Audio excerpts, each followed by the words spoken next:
Welcome to Los Santos, the city of celluloid, sin, and cellulite removal. From dead starlets in Vinewood, to the gangbangers in Davis and Strawberry, and terracels in Chumash, to the drunken tourists in Del Perro Pier. It's time to take a look inside this cesspit of destroyed dreams, drug-addled degenerates, and deluded desperados that make up this great city of lights. Hi, I'm decorated FIB agent Stephen Haynes. The FIB, the police department, and the sheriff's office are fighting a war out here every day in a city where dreams too often become wet with tears. The Los Santos docks.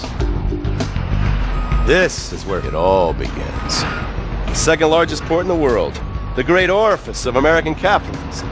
Stuff coming in, garbage going out, and hidden in over 2 million containers a day, God only knows where. The cartels pay off some low-level schlub, and suddenly you've got military-grade weapons, badly cut crystal meth, and grade A yayo from Mexico flooding our streets. And once it hits the hood, it's anarchy, with a side of murder hold the fries.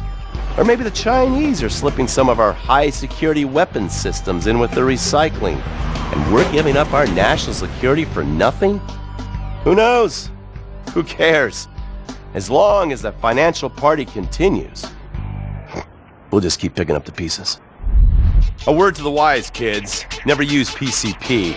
It makes you want to punch cops or run around naked, and not necessarily always in that order. Most of the time, this illicit cargo makes it straight to the gangs. But sometimes an ordinary Joe lets go and loses his shit after a pipe or two of pleasure dust.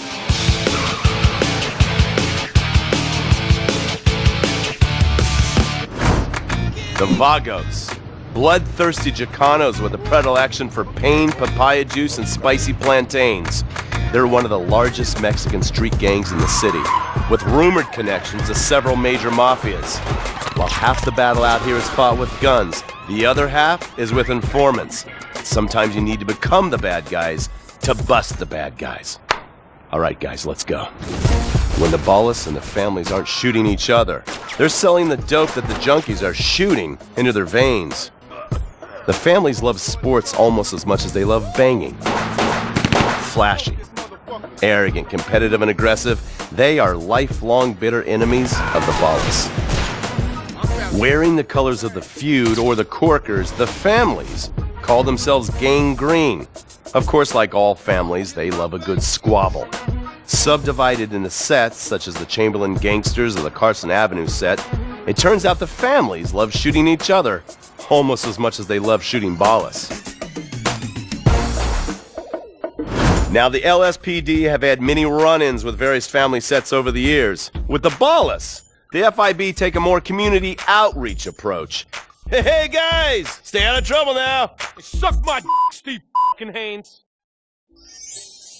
Now the Ballas fly the colors of the Los Santos Panic, or the Boers, purple, because they are the bruise on the face of this city. While some thugs obviously prefer 4 wheels, other desperados prefer 2. Leather, exhaust, and drugs. No, this isn't an exotic S&M party. These are one of the nation's toughest outlaw motorcycle gangs, the Lost. Rumors are they get a new tattoo for every person they stab, and it's definitely okay for your motorcycle mama to show her breast to your friends. The FIB has been tracking the Lost for years. We've jumped from coast to coast and have spent more time in the Midwest than a tornado spotter. When they're not running meth, they're smoking it. Or so I hear, a dangerous new drug on the streets called toilet cleaner. And believe me, your toilet will be cleaned after you've smoked some of it. Of course, Vinewood being Vinewood, it's not all about leathery dudes trying to show off on their motorbikes or roided-up gangbangers stuck in some 90s time warp. This is the town that made mass murder into nostalgia. Of course, to become truly popular, your murder has to be both unsolved and gruesome. In a town full of alien spotters, adults dressed as zombies, and entertainers dressed as cartoon characters, it takes something particularly awful to really catch people's attention. The famous, unsolved murder of a Vinewood starlet is one such case. For years, horny nerds have wondered what happened to Leonora Johnson, and if they would have plucked up the courage to speak to her or kill her themselves. It's inspired filmmakers, writers, and copycat killers. Conspiracy theorists have blamed various celebrities, the mayor, the Soviets, short skirts, women's liberation, and hidden aliens embedded amongst us for the murder. But not all crime is premeditated. Maybe drinking's your thing. Look at this drunken buffoon, proving that there doesn't always need to be criminal intent to cause serious criminal damage. Or maybe you're just an overprivileged poppycock, living on daddy's pension and protesting about the unfairness of capitalism. Maybe stock market manipulation is your bag, or loan sharking, double identity theft, assassination, or even worse, swinging. On our next episode, I, Stephen Haynes, will show you the flashier side of crime in Los Santos, illegal street racing, cocaine, and vice. Yes, speed, snort, and sex. The alliterative threesome that helped hook America on the underbelly of paradise.